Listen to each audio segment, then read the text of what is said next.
PhilHealth po, hindi negosyo yan. Matagal ko na pong sinabi, noon pa, nagkaroon na po ako ng 13 hearings tungkol po sa health emergency allowances at tungkol sa PhilHealth. Matagal ko na pong sinabi bilang chairman ng Committee on Health, ang PhilHealth po, para sa health yan. Ang PhilHealth po, hindi negosyo yan. Medical insurance po yan. Tingnan nyo po ngayon, ang sinagot po ng presidente ng PhilHealth, hindi nila kayang i-cover ng buo yung hospital billing. Totoo naman po yun. Hindi talaga kaya. Pero bakit yung sobrang pondo ninyo, ibinalik ninyo? Sana yung sobrang pondo ninyo, ginamit nyo sa hospital billing, mas mababawasan pa ang pinapasan ng ating mga kababayan. Halimbawa na lang po, ang ating isa sa ating justices, less than 2% ang sinagot ng PhilHealth sa kanyang hospital billing. Meron po isang provincial health officer ng Camarines Norte, less than 1% lang din po ang sinagot ng PhilHealth. Sana ginamit niyo po ang pondo ninyo sa hospital billing. Wala kayong sobra.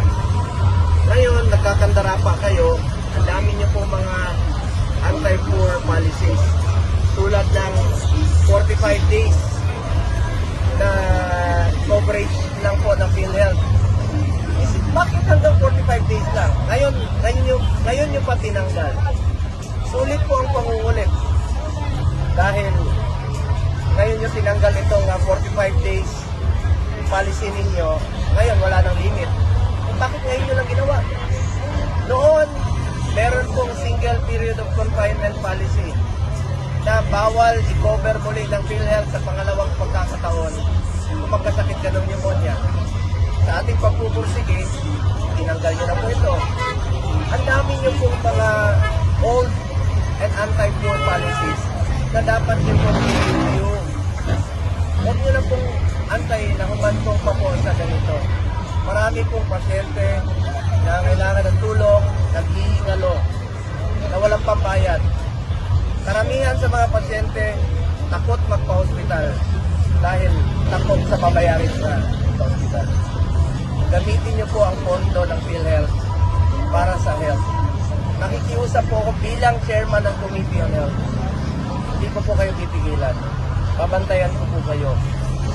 Sana hindi po umantong sa ganitong pangyayari na nagkaroon kayo ng excess funds sa binilig sa national government. Gamitin niyo po ang pondo ng PhilHealth para sa health. Gamitin niyo po ang pondo ng PhilHealth para sa mga mahihirap natin